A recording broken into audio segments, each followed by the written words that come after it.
All right, first sign of cracking, the Republican congressman who says it is now time to end this shutdown. Right now. Welcome, everybody. I'm Neil Cavuto, and are we looking at a grand old divide in the grand old party? Because Virginia Republican Congressman Scott Rigell just tweeted the following: "Fought the good fight, time for a clean CR." That means just a clean spending bill. To that, we go to the Congressman. Why did you do this? Why did you say this? Well, Neil, I'm really proud of the fight that I participated in and fought with. The Unaffordable Care Act is not good for America. We made a series of concessions, as you know. We were met with essentially a position of pound sand by the United States Senate, encouraged by the President in that. And as we look at where we go from here, if you look at the very last offer that we gave the Senate, it was a very light lift. It was a simple one-year delay of the mandate. It wasn't a full defunding. It wasn't even a full delay of the whole program. It was just the individual mandate and some subsidies for members of Congress up here. And those are noble objectives. If you look, the counter argument to this is, look, the economic pain, the damage to our military, which is very real. And I think especially in Virginia's 2nd Congressional District, home to more men and women in uniform, active duty and retired, than any congressional district in the country. So the question is, does a shutdown advance our goals? I hold the view that it doesn't, and I've said so. All right, how many feel like you do and are similarly inclined to say that's it? Well, there's at least nine of us that I know for sure. I'm certain that there are many others. How many, I don't know, but there's certainly more than ones who've already put out press releases. I'm not actively going out and trying to find them, but they'll come out on their own. Look, we're in a terrible situation here. In Congress, we've got these gerrymandered districts to where Congress really doesn't look like America, and so we're at loggerheads. It's really no surprise based on the type of districts that that we've created in all these state legislatures. But look, putting that aside for just a moment, here we have in the House, we only had passed 4 of our 12 appropriations bills. We go on a 5-week plus recess. That wasn't right.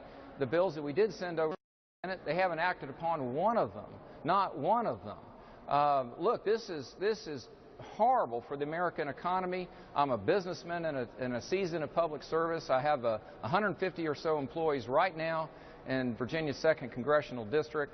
I know this is hurting employment in our area. It's hurting our country. And I'm calling upon both parties to get back onto regular order, something that hadn't even been the case since I've been here in that's not months. happening in the House right now, sir. John Boehner and the leadership continuing now with, I guess, 3 issues are going to take up today that will keep this fight going on, the way to fund veterans benefits and the like, among a myriad of issues that will discuss everything but what you're discussing now, and to drop this particular fight. So is John Boehner being held hostage? Is that what you're saying, by more conservative members in the party that are holding him to this, or what do you think? Well, you can look at any objective, any of these outside groups that if I mention their names, you'd certainly recognize them as the top conservative groups in the country. I've got some of the highest ratings of the entire Virginia delegation. I am a fiscal conservative, and I've made this clear, and I've been fighting for smaller government, limited government. But the question is, right before us, is, does a shutdown advance our goals? And I'm of the opinion, and the firm opinion, that it doesn't. But you had to know, Congressman, but you were very diligent and vigilant about sticking to this position on wanting to make sure we at least delayed the president's health care law.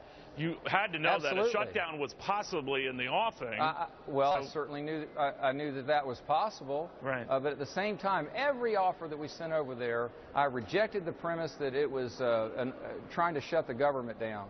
Look, we made serious concessions along the way, and I've learned something. I mean, I think we all have, and we knew it was bad anyway, the Senate's unwillingness to negotiate. But when Senator Reid looks over the House and essentially refers to us as anarchists, this is a type of language that hurts our country. And the President's, one of his top advisors, says, look, we're not going to negotiate with people with bombs strapped to their chest. I take offense at this. So you think this is ending? What's your bet that if guys like you, and you say there are 8 or 9 others of your same mind, how long do you think this shutdown lasts? Well, listen, the temperature in the kettle increases every day. I mean, there's going to be more pain, and I guess the question is, to those who think that, you know, a shutdown of 7 or 8 or 9 days, does that advance our cause? If your answer is yes, then go down that path. My conclusion is it doesn't. I'm as committed as any member of the Republican conference to do away with the Unaffordable Care Act. Some of it's a question of strategy, and I've made my position on that matter clear. Okay. Congressman, thank you very much. Thank you.